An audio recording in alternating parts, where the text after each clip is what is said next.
Informasi selanjutnya datang dari Kementerian Lingkungan Hidup yang menyegel 4 bangunan yang diduga melanggar perizinan lahan hingga akhirnya menyebabkan banjir.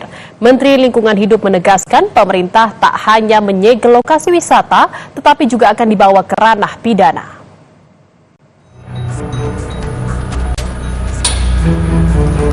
Kementerian Lingkungan Hidup menyegel 4 bangunan yang diduga melanggar perizinan lahan hingga akhirnya menyebabkan banjir. Penyegelan ini jadi buntut banjir yang terjadi di Puncak Bogor, Jawa Barat beberapa waktu lalu. Tercatat, 4 bangunan tempat wisata disegel, yaitu pabrik teh yang berada di Telaga Saat, Argo Wisata Gunung Mas, wahana wisata Hibis Fantasi, dan lokasi wisata petualangan Iger yang masih dalam proses pembangunan di Kecamatan Megamendung, Kabupaten Bogor. Gubernur Jawa Barat, Deddy Mulyadi menyebut pihak pengelola sebelumnya sudah diberi peringatan dan diminta membongkar sendiri. Namun peringatan tidak dijalankan hingga Deddy memerintahkan pembongkaran Kamis siang.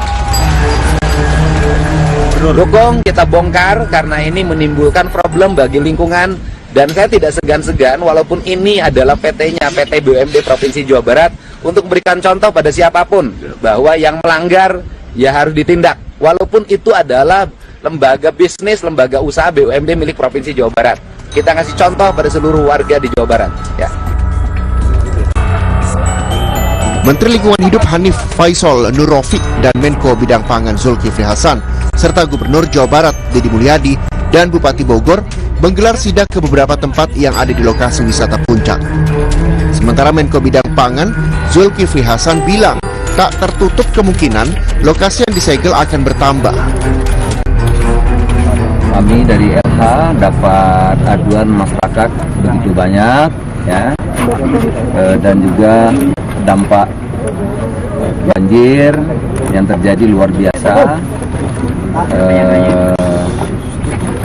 Dalam rangka juga menegakkan aturan hukum undang-undang yang berlaku, maka pertama tadi disegel 2 di sana, ini yang terakhir di sini, ya.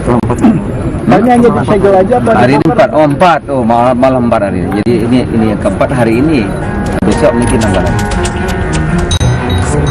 Menteri Lingkungan Hidup Hanif Faisal menegaskan pemerintah tak hanya menyegel lokasi wisata, tetapi juga akan dibawa ke ranah pidana.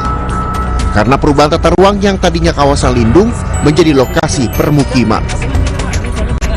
Dengan volume yang demikian besar, maka penegakan hukum harus dilakukan. Apakah ini segel-segel saja? Tidak. Kita akan segera meningkatkan ke penyidikan karena kondisi alamnya sudah mengkalibrasi bahwa dengan kondisi ini terjadi banjir yang kalau dihitung itu udahlah pasti ratusan atau mungkin sampai ke triliun. Kemudian 1 orang melayang, 1 jiwa itu nggak boleh melayang karena kelalaian kita. Tak hanya 4 lokasi yang disegel, menurut rencana, pemerintah akan menyegel beberapa bangunan yang berada di hulu daerah aliran sungai. Tim Liputan, Kompas TV.